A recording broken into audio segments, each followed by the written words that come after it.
What's up, everybody? This is the Congress Guy back with another antique deck review.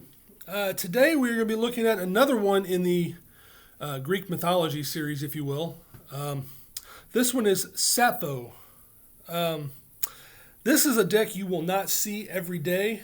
In fact, I know of only one other collector that has a full deck. Now, there are other antique collectors, Congress collectors out there that don't post to social media. They're not, I wouldn't say reclusive, but they don't show off what they have, and I respect that.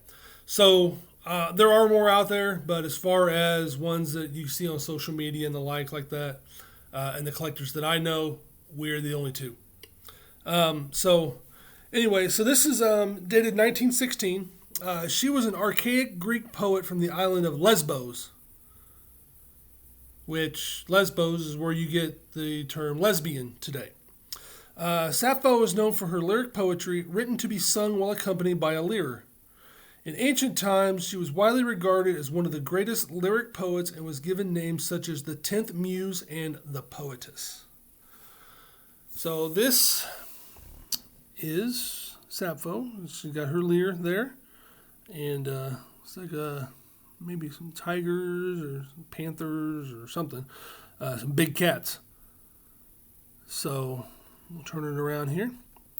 And it's a 606W whist size. This is a forerunner to bridge. Bridge will begin to get real popular around 1922 to 1923. And the wide size Congress decks end. And the narrow bridge size is ushered in, which I believe is still printed today in that size. So we got a full tax stamp. I wouldn't exactly call it intact. It has been torn. 3-1 of, I believe it might be 18. Could be 1918. But the copyright date is 1916. And that's what we usually go by. Tax stamps are added later. They're canceled later. So we try to stick to the copyright date. So with that, let's get into the deck, shall we? So a lot of the gold edges are gone. There is a little faint one over here. That's probably the Joker. I believe the Joker is with this. Yes, it is. So we'll go ahead and take a look at that now. Got the Capitol building there. Way up there is the Statue of Freedom. That is where Russell and Morgan got their inspiration for the Ace of Spades. You can still see that up there today. All right, so we're going to go to the US 6H Ace of Spades, and it's got the little code under here, which I'm not sure. It's not a date code. 4-16 CW411. Russell and Morgan Factories is still on here. They will eventually disappear from there, and it will be just the U.S. Playing Card Company, Cincinnati. All right, so I guess it looks like we're going to be working backwards here with the deck. We'll start with the spades and the courts. Flesh tones are starting to go away there. They would be phased out completely in time, probably in the 30s or 40s. I can't say for sure. I haven't really looked too much into that. Got a little bit of a crease right there on the 10. Another one right there. Doesn't really hurt the overall value. I guess they're not in order. Okay. Well, we'll just go through them. So this was one that came from overseas. Denmark, I believe. A fellow collector friend of mine got me onto this website of this gentleman who was in one of the Facebook groups. Said, hey, go check out what he's got over there. A lot of U.S. cards, some Congress cards, and this is one of them.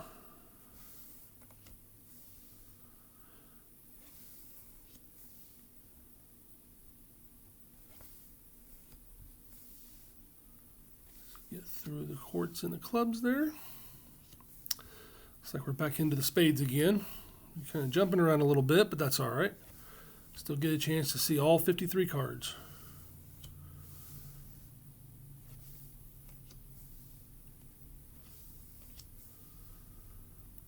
Just one of those once in a few years or so decks. I'm hesitant to say once in a decade. That's reserved for some of the really hard to find decks that just pop up out of nowhere. I would say this popped up out of nowhere because it wasn't advertised. Nobody posted it or anything, but I was alerted to the site. So,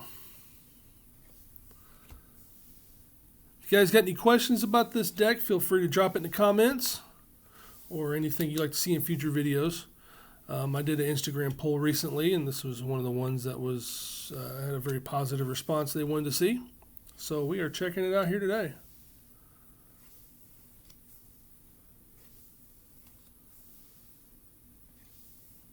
Cards are in pretty good shape. I would classify the cards probably very good condition, even though a lot of the gold's missing. It's all right. Still very hard to find. I mean, if you can find lots of the gold intact, you're doing pretty good. Not so lucky with this one. That's all right. You can tell it was well loved. All right, so that is Sappho. We'll go ahead and show it again here. So if you guys like this video, please subscribe to the channel if you're not already. Hit that notification so that bell rings. Not really, but you can see the bell, so for all. And you can also find me on Facebook at The Congress Guy. That's my page. You can find me on Instagram at the.congress.guy or email me at thecongressguy@yahoo.com. Thanks for checking out this fairly rare deck, and we will see you soon. Thank you.